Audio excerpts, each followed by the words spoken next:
Chronicon Mundi. Dive deep into history.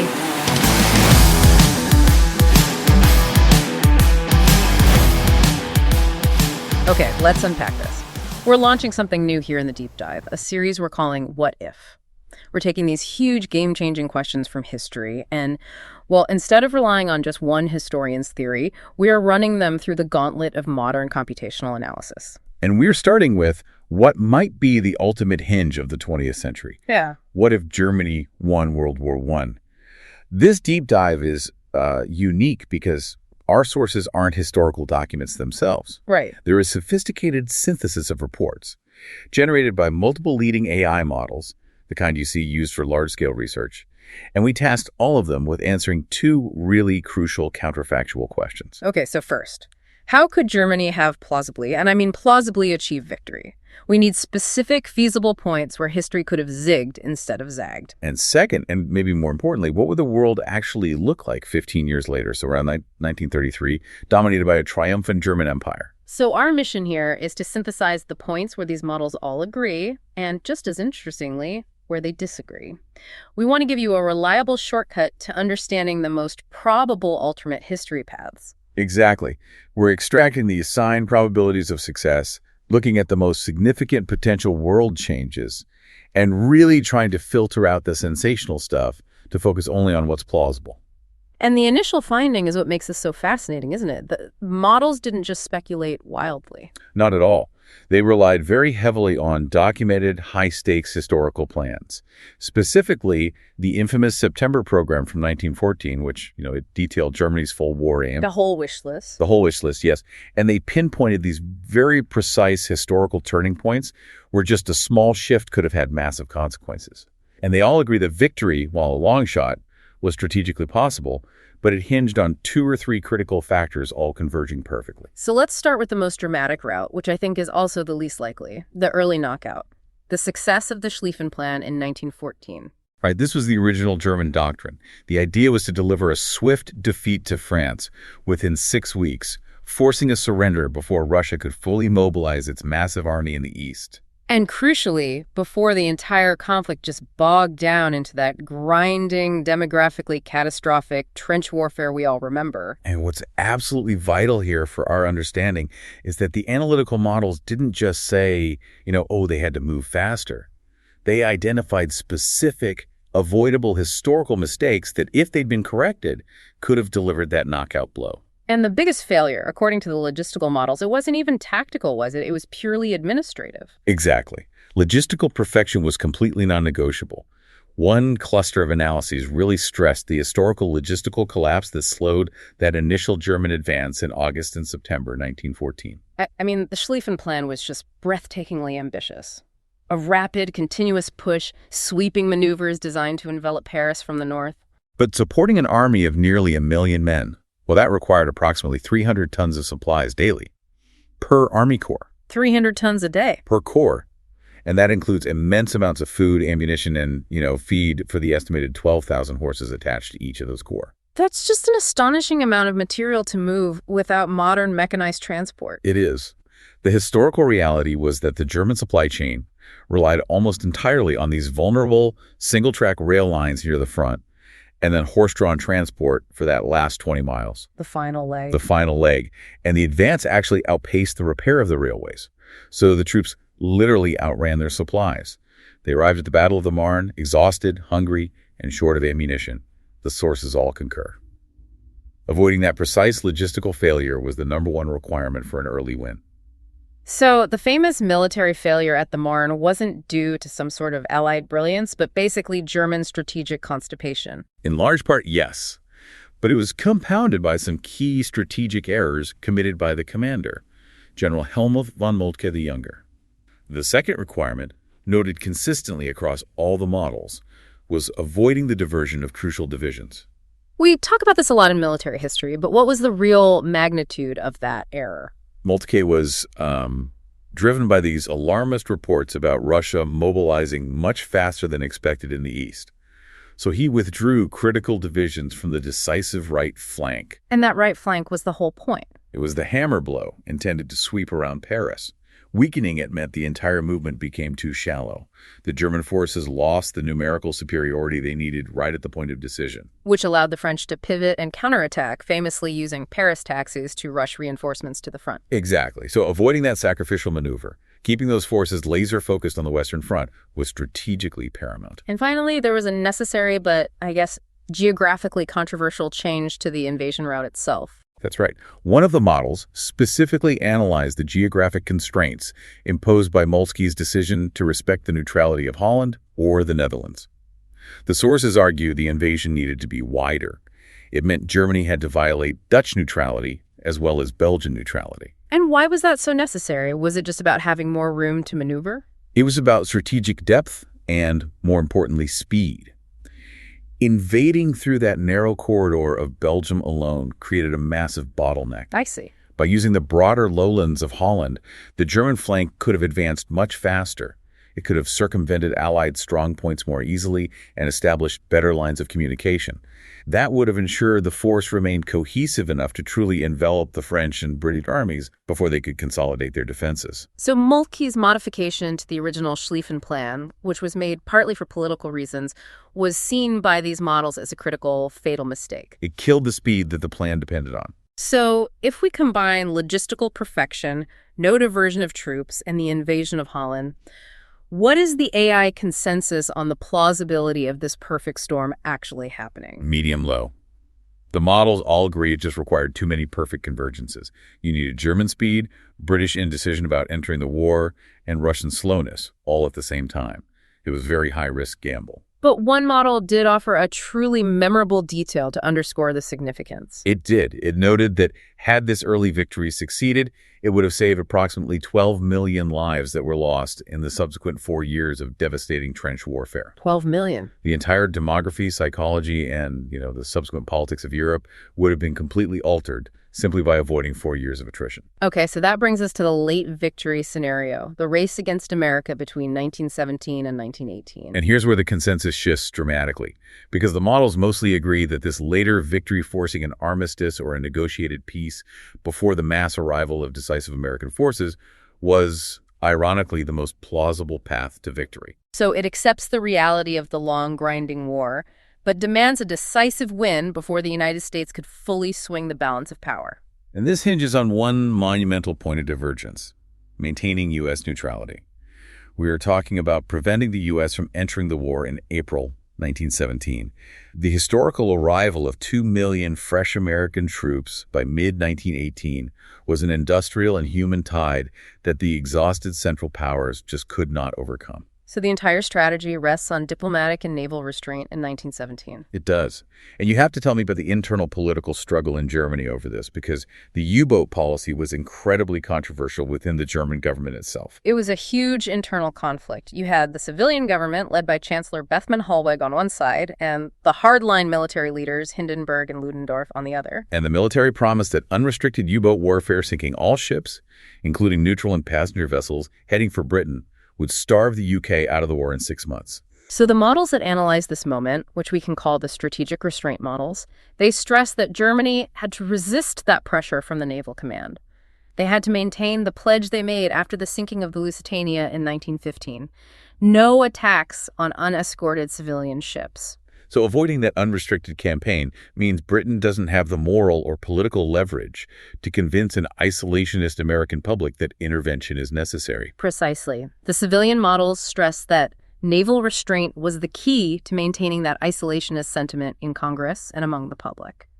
Without the sinking of American citizens on neutral or civilian ships, the U.S. remains a lucrative trading partner for the Allies, but it's politically impotent in the European theater. And what about that infamous piece of diplomatic carelessness, the Zimmermann telegram? That was the second fatal diplomatic error that had to be avoided. The intercepted telegram, where Germany proposed an alliance with Mexico, offering to help them reclaim lost territories in the American Southwest. It just inflamed American public opinion far more than any sinking in the Atlantic ever could have. The political models emphasize that without that singular blunder, the narrative of German aggression is much, much weaker, and American public opposition to intervention would likely have prevailed.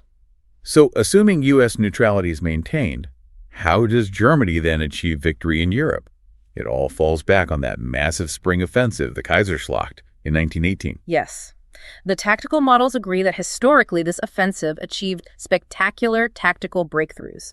They advanced 65 kilometers using these innovative Stoßtruppen or storm troop tactics. Which were small, highly trained, heavily armed units that would infiltrate enemy lines, bypass the strong points, and attack supply depots and communications rather than just engaging in frontal assaults. That sounds like modern maneuver warfare, just decades ahead of its time. It was, but it failed strategically for two reasons. Logistical exhaustion, the Stoßtruppen just couldn't be resupplied, and critically, the slow but steady arrival of U.S. divisions, which plugged the holes in the Allied line. In the alternate scenario, with U.S. neutrality maintained, the logistics are superior, and the German forces achieve their critical strategic objective, capturing key railway hubs. And which hub was considered the ultimate tipping point for the whole front? Amiens. Capturing Amiens would physically separate the French and British armies, destroying their cooperation and communication link. One analysis suggested that this physical separation, combined with the catastrophic tactical breakthroughs, would force a political collapse in Paris and London, compelling them to seek an armistice on German terms before the Americans could effectively deploy their full, overwhelming industrial and human strength. Now, we do need to acknowledge two other routes that the models identified, even if they were considered less likely. First, the pure maritime route. The one focused on British economic vulnerability. Exactly. One model, for instance, suggested victory could be achieved solely through unrestricted U-boat warfare, not just almost starving Britain, but successfully strangling it economically. So the scenario here is that the U-boat campaign causes catastrophic industrial shortages and widespread famine on the British Isles before the convoy systems, which historically minimize the losses, could be fully implemented and optimized. Right.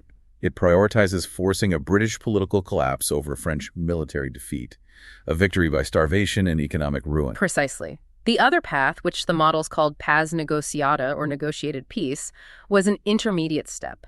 By late 1917, France and Britain were utterly exhausted.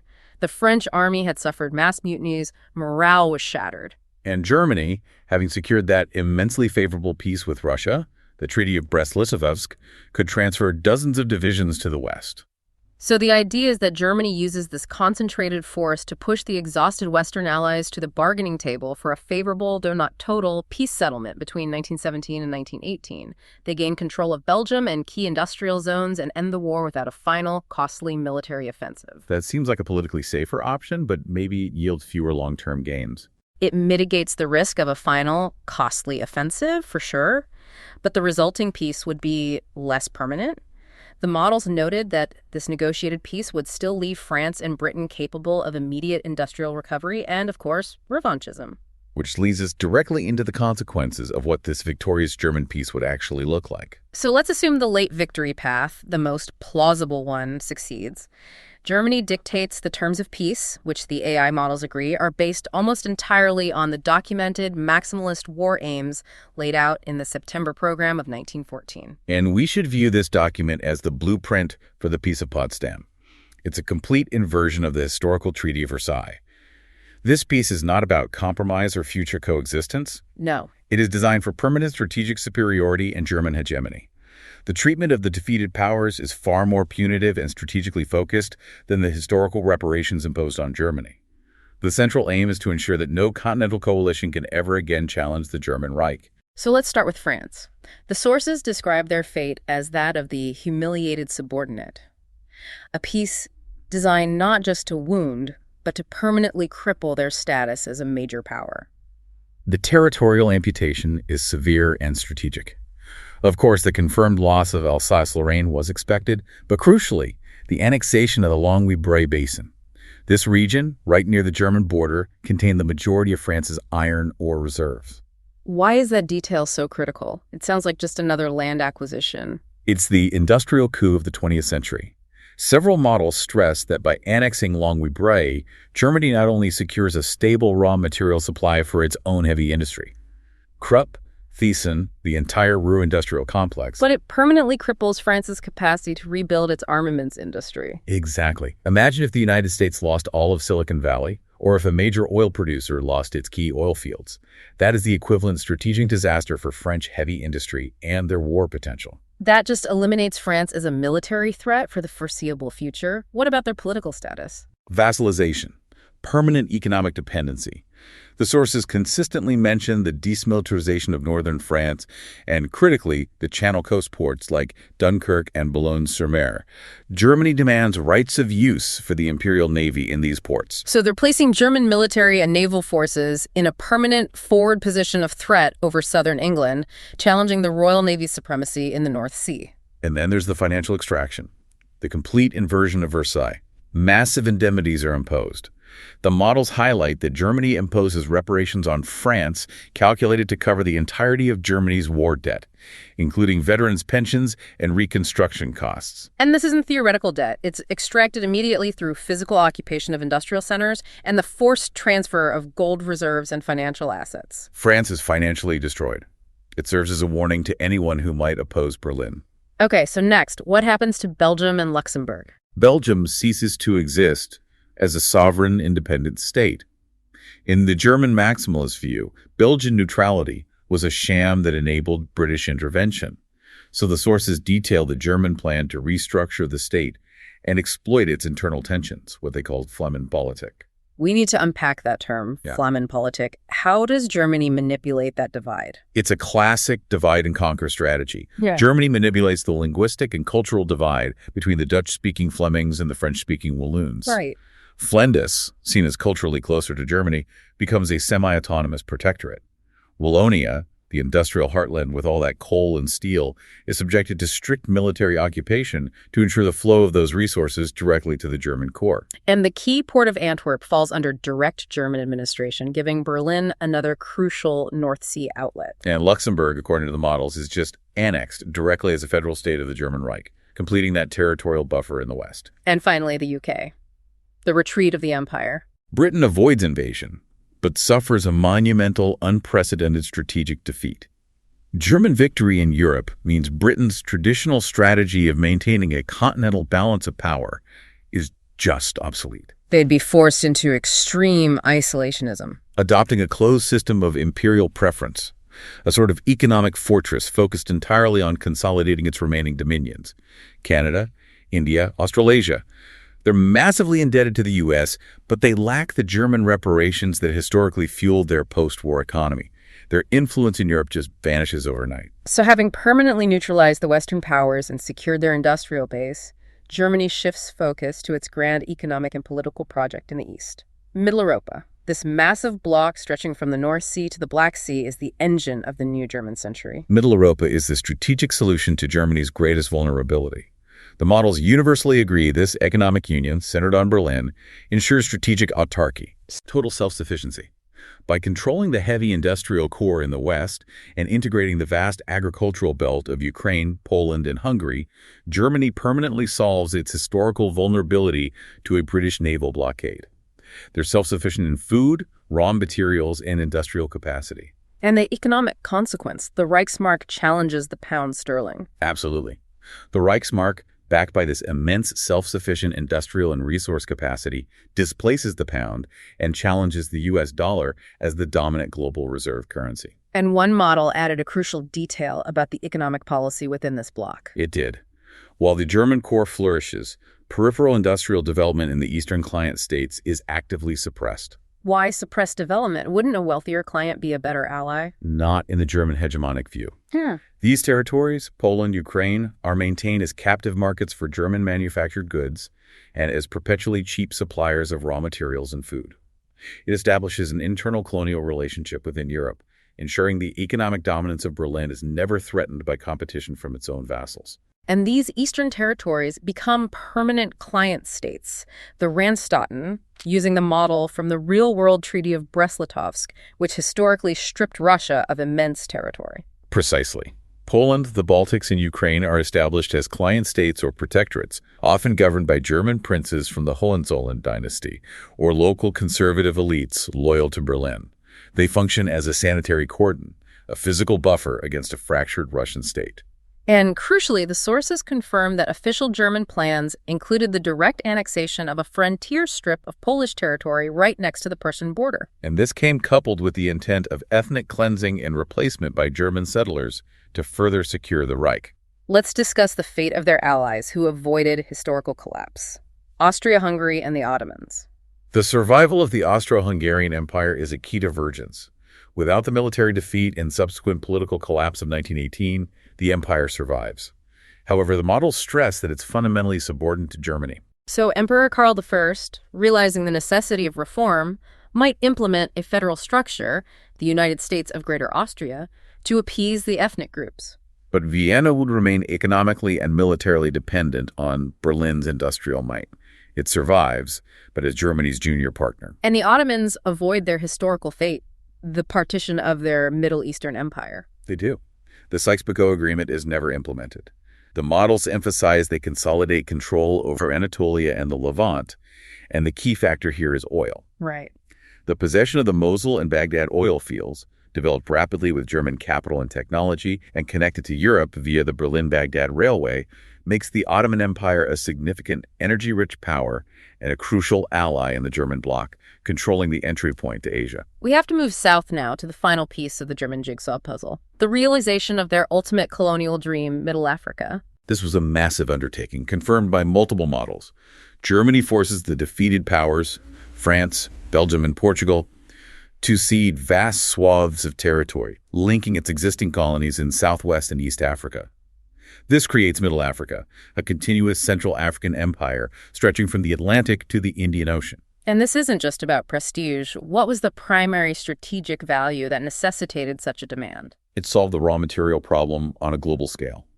Middle Africa provides Germany with vast, secure reserves of strategic raw materials: copper, rubber, oil palm products, diamonds, to perpetually fuel the Middle Europa industrial core. So it's strategic autarky squared. Exactly. And furthermore, it completely isolates Britain by placing German naval power in a position to project power across crucial trade routes to India and South America, compounding the strategic humiliation of the UK. So by 1920, Germany has achieved economic invulnerability, dismantled its primary continental rival, and established a global empire second only, maybe, to the remaining British dominions. This is where we encounter the most significant moral and ideological divergence.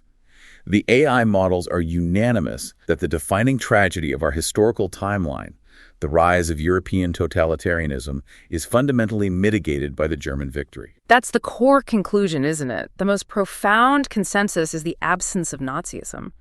The sources agree that without the crippling national humiliation of the Treaty of Versailles, the massive reparations, the hyperinflation in 1923, and that pervasive stab-in-the-back myth, the desperate economic, political, and psychological conditions necessary for Adolf Hitler and the Nazi Party to seize power simply vanish. They just aren't there. So if the German people are triumphal and economically stable, what does their authoritarianism look like? We're treating Hitler for surviving Hohenzollern monarchy or a strong military regime. The models suggest Germany remains a highly conservative, militaristic, and authoritarian state. It would be aristocratic, highly stratified, perhaps brutal towards its subject peoples in the East. But it avoids the racial revolutionary fascism of the NSDAP. It's a triumphant Prussian-style militarism, not a desperate nihilistic fascism born of vengeance, and that alone changes the entire ethical landscape of the 20th century. And the other half of the totalitarian axis, Bolshevism. German victory ensures the isolation and probable military defeat of Bolsheviks during the Russian Civil War. German resources, technology, and indirect intervention funneled through its client states like Ukraine and Poland would significantly bolster the conservative White Russian forces. Does that mean communism is completely wiped out? Not necessarily wiped out, but contained. The model suggests that a White Russia, a conservative, autocratic, or constitutional monarchy, likely survives, with its borders pushed far back from Europe. The Soviet Union, as we know it, with its vast industrialization programs and global revolutionary aims, never comes into being. So communism is contained to a marginal, localized movement, eliminating the primary ideological conflict that drove the historical Cold War for 50 years. Right. We eliminate the conflict between democracy and communism and the specific horror of Nazism. But is this world truly peaceful? Absolutely not. This is where the extremism just shifts location and it shifts its targets. France is the core example. Traumatized, territorially amputated with Louis Braille gone, and forced to pay massive reparations, the Third Republic collapses. It's seen as the system that led to catastrophe. And the political vacuum is filled by what we would recognize as proto-fascism. Yes, the vacuum is filled by extreme right-wing anti-parliamentarian movements. Yeah. We see a military or proto-fascist dictatorship, maybe led by figures like Marshal Pétain or the monarchist Action Française, all focus obsessively on revenge against the German hegemon. This presents that fascinating political paradox you mentioned earlier. The sources suggest fascism emerges here from defeat and humiliation. That's the brilliant insight that the analytical models extracted from the data. Historical fascism in Germany was about overcoming internal weakness and Versailles-induced humiliation. In this alternate world, fascism emerges from the classic mutilated victory mentality, but it's directed outward against the victor. It's anti-German ultranationalism, not anti-Versailles ultranationalism. Right. It is a desperate, vengeance-fueled movement obsessed with reconquering lost territory and escaping German financial bondage. This French regime would dedicate every single resource to military modernization, preparing for a war of liberation. And Italy, having fought for the wrong side and likely losing territory to a victorious Austria-Hungary, harbors extreme resentment. The model suggests Italy still turns fascist under Mussolini, fueled by the feeling of being betrayed by its former allies and the global humiliation of defeat. However, instead of focusing solely on the Mediterranean, Mussolini focuses his expansionist ambitions on the Balkans and North Africa, directly challenging the German-Austrian sphere of influence. So their primary ideological enemy is Berlin and Vienna. And even in the stable UK, facing national humiliation.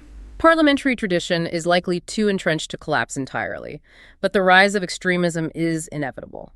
One model notes that a strengthened British fascist movement, perhaps led by someone like Oswald Mosley, finds much wider fertile ground. It's fueled by the shame of national defeat and the perceived weakness of the liberal system compared to the vigorous, successful German model. The political energy is shifted entirely toward preparing for the next global strategic realignment against German power. Which brings us to 1933.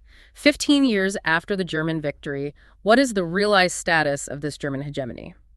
The models offer three distinct scenarios, and they're based primarily on the internal stability and political moderation of the German Empire. Right, the scenarios range from a stable, permanent dominion to a victory that instantly sows the seeds of its own destruction. Let's start with the most controlled outcome, Pax Germanica, or durable hegemony. In this scenario, some models suggested Germany maintains stable authoritarian rule.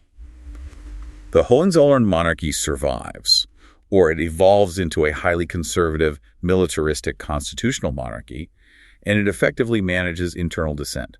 Crucially, they balance their imperial demands with concessions to Germany's famously strong labor movement, giving workers good wages and stable employment to maintain internal peace. And how does this massive German bloc handle the inevitable global economic shock of the 1929 Great Depression? This is the key element of its stability. Middle Europa functions effectively as a massive, self-contained trade zone. While the US and the UK are hammered by the financial collapse from Wall Street, the Reichsmark economic bloc is significantly shielded because they are strategically autarkic. They don't rely heavily on foreign trade or finance beyond their own sphere. This structural economic protection allows the German world to maintain relative prosperity, cementing the perception of the Kaiserreich's superior economic model. The ideology here is one of triumphant conservatism, but one model points out the inherent risk. The risk is that this peace is purely superficial. Beneath the surface of German confidence and aristocratic dominance, there is deep, lasting, and building resentment in every vassal state and defeated great power. This peace is a ticking clock, leading to simmering tension and eventual coordinated action. Germany is secure in 1933, but the world is held hostage. Okay, scenario B is maybe the most realistic and compelling. Perplexity cited it as having the highest probability at 40 to 45%. Germany wins the war, but the victory is so expensive and the peace so harsh that they can't manage the chaos. A Pyrrhic victory.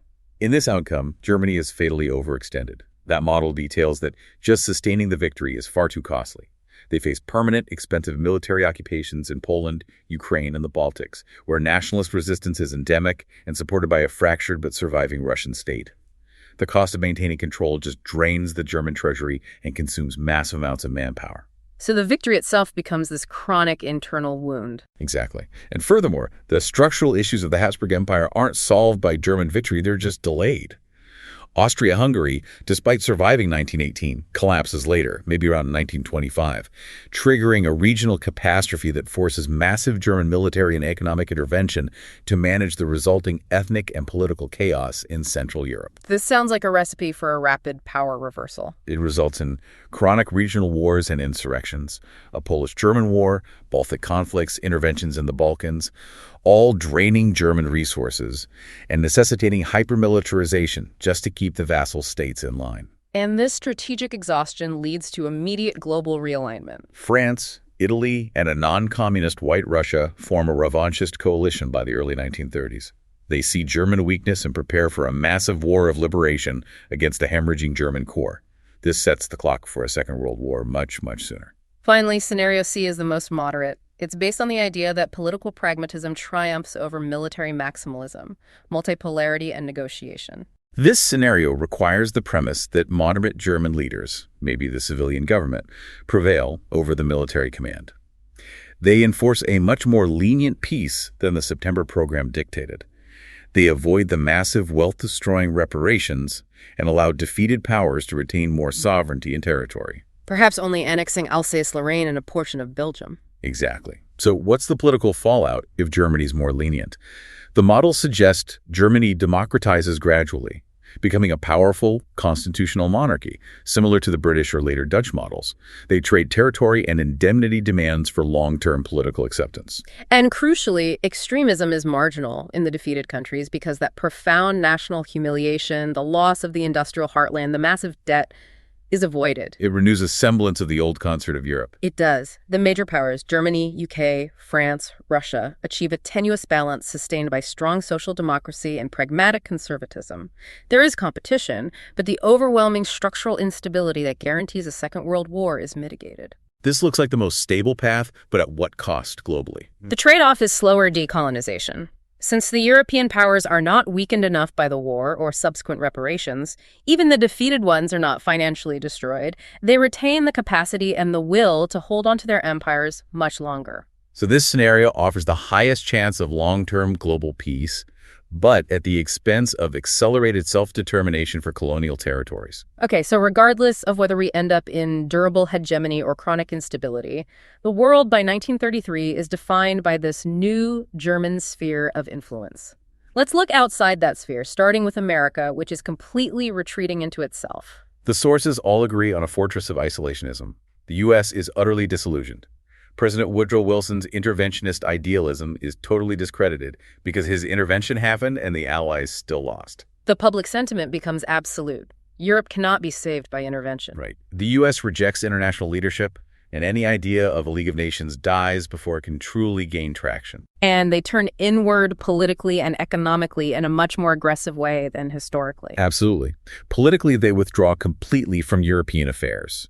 Economically, in response to that massive protectionist Middle Europa bloc, the U.S. raises its own barriers-reinforced ultra-high tariffs, like an amplified Smoot-Hawley Act, consolidating a purely American economic sphere focused on the Western Hemisphere. But this doesn't mean America becomes weak, does it? No, it becomes highly focused.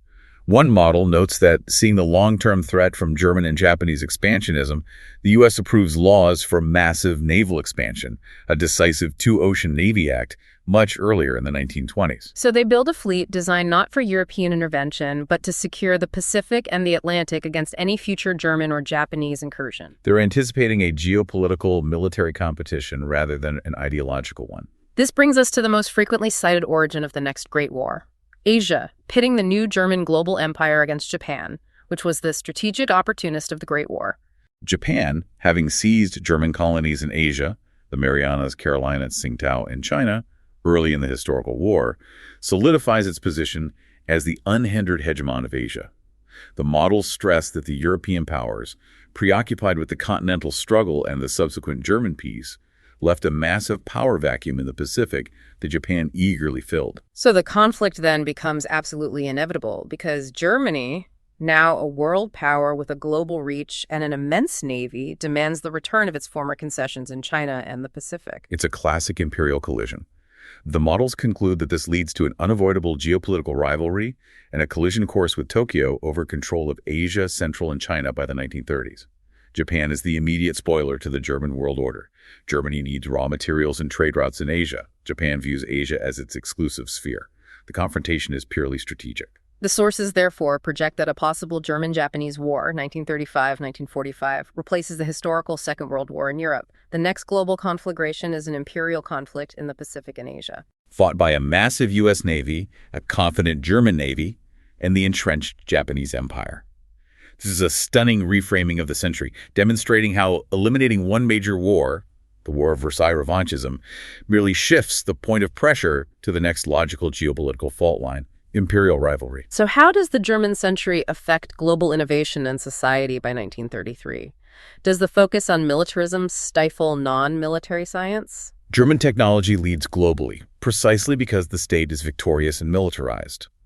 The war proved the strategic value of science, leading to massive state funding in aviation, chemistry, especially synthetic oil and rubber production, for autarky and precision engineering. But a couple of models highlighted a massive, crucial, and positive divergence regarding scientific talent. Yes, this is perhaps the greatest loss in our timeline averted. The absence of the Nazi regime means scientists, crucially including Jewish scientists like Albert Einstein, Max Born, and Leo Szilard, remain in Germany and Central Europe. They don't migrate en masse to the United States. Wow. So Einstein stays in Berlin. That means Germany retains its scientific core, giving them an incredible, almost unassailable advantage in high-level physics and engineering. Exactly. Germany retains a massive advantage in future strategic research, such as nuclear physics. They have the intellectual resources, the state funding, and the industrial capacity. However, there's a nuance. The sources suggest that the urgency of a Manhattan Project, born of desperate wartime necessity in the U.S., is lacking. So while Germany has the scientific talent, the application of nuclear science to weaponry might be delayed. But the sheer scientific dominance of the German sphere is unparalleled.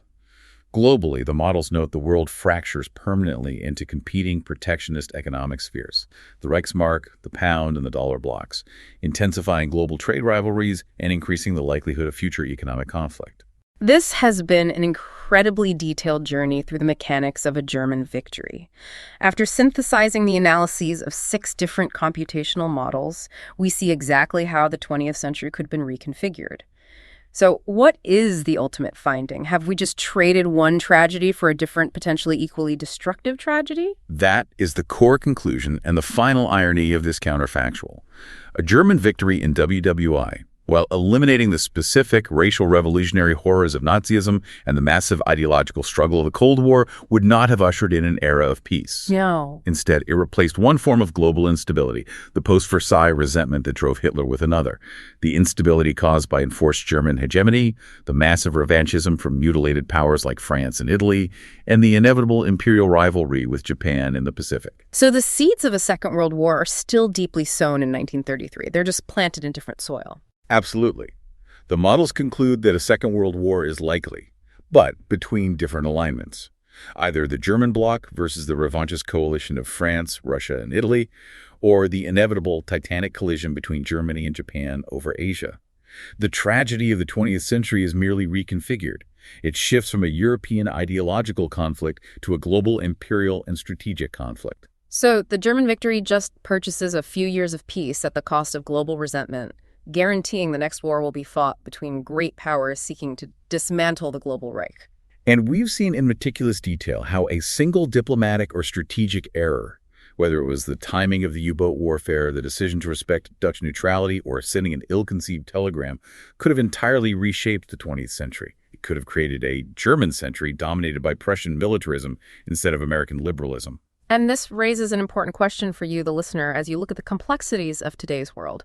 We've seen how small, seemingly isolated strategic decisions can have monumental, unintended consequences 15 years down the line. What seemingly small diplomatic or strategic decision being made today, a trade agreement, an alliance formation, a calculated restraint, could inadvertently be setting the course, the non-negotiable path, for the next 15 years of global history. Something for us all to mull over. A fascinating and deeply detailed analysis of the most plausible alternate history paths. Thank you for joining us on this deep dive into the German victory counterfactual. If you want to keep digging into the fascinating possibilities of history, please kindly subscribe to Chronic on Monday and like the show. Until next time, keep asking the big questions.